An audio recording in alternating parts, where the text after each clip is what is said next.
Hi library friends, it's Mrs. G from the East Hampton Library. How's everybody doing today? I hope you're doing alright. So I'm back to read you another story, and the book that I've chosen is The Other Ducks. It's written by Ellen Yeomans, and I thank Roaring Brook Press for allowing me to read the story to you. This duck and that duck were the best of friends. They played all spring as the rushes grew high and lush besides the weighty water of the little puddle. One day, this duck and that duck went waddling through the rushes. At a time like this, there should be other ducks, this duck said. What other ducks? That duck asked.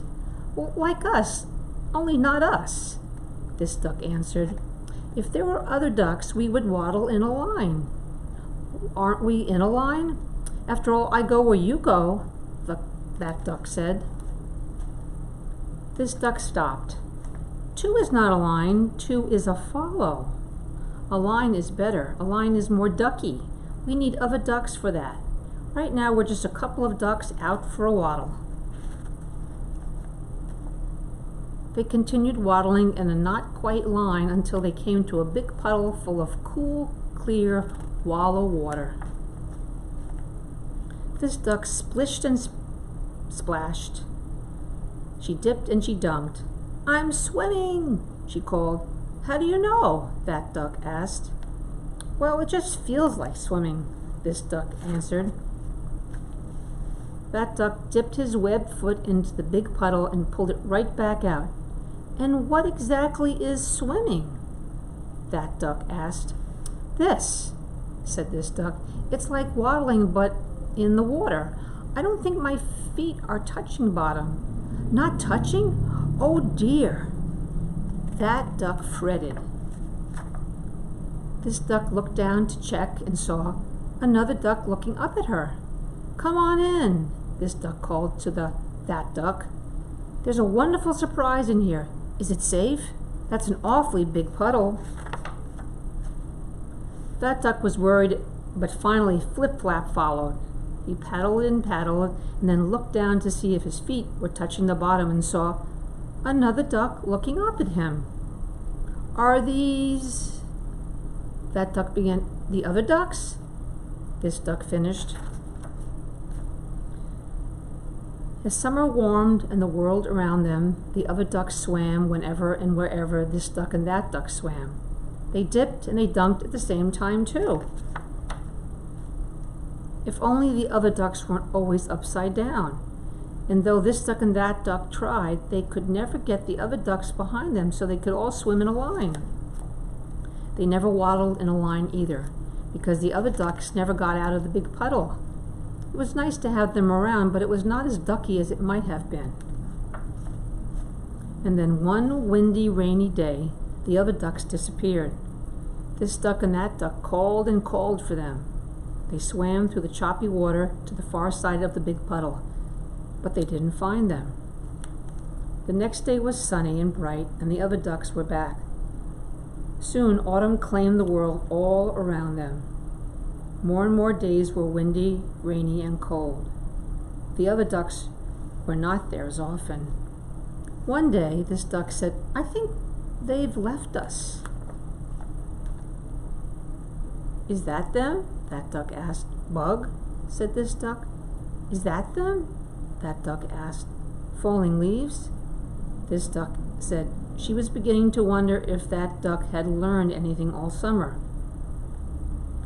How about that? Duck asked. Birdie bird, this duck answered. How do you know? That duck asked. It just looks like a birdie bird. This duck stretched her wings and pretended to be a birdie bird. What do they do? Asked that duck, pretending the same thing.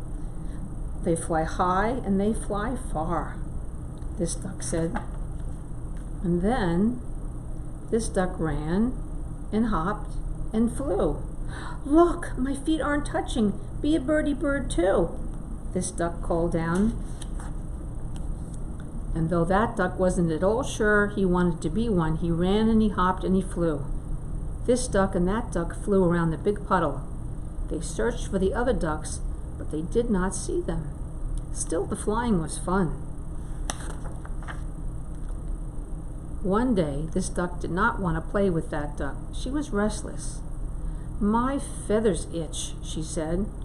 The next day, that duck felt the very same way. "We need to go," this duck said. "Where to?" that duck asked. "To south." "Where's that?" "We'll figure it out." That duck looked into the big puddle. "I wish the other ducks could go with us."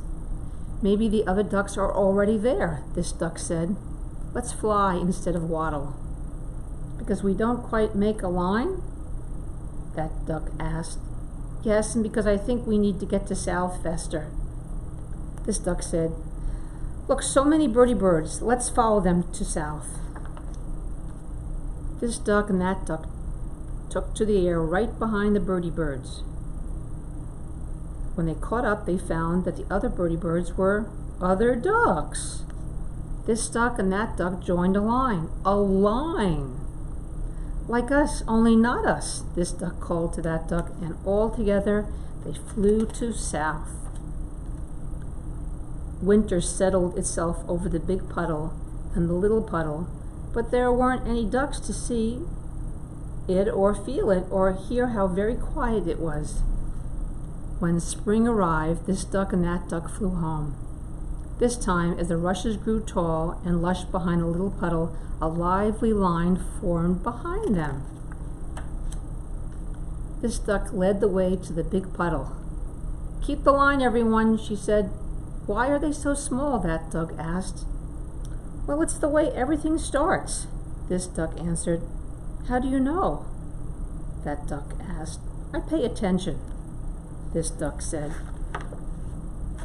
This duck and that duck and the other little ducks waddled in a line to the cool, clear wall of water, and every single one of them felt downright ducky.